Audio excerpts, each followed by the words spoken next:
otišli. Hej, jesi dobro, Sofija? Cedric je upropastio sve čarolije na gozbi. A šta je tu novo? To nije sve.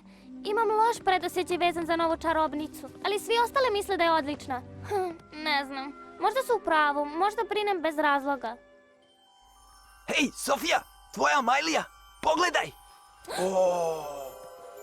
O, vidi ovo, jel to?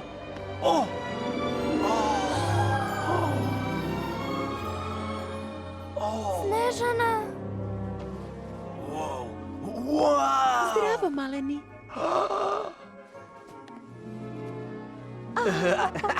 Sofija, Zašto te je Majlija dozvala? Sve je u redu. jesi li sigurna? Jednom je starica pokucala na moje vrata i ponudila mi jabuku, ali ispostavilo se da je to bila prerušena zla maćeha, a jabuka je bila otrovna. Ona je bila prerušena?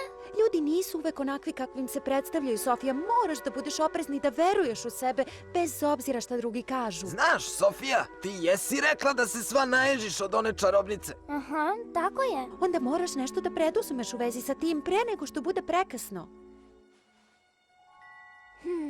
Upravo si.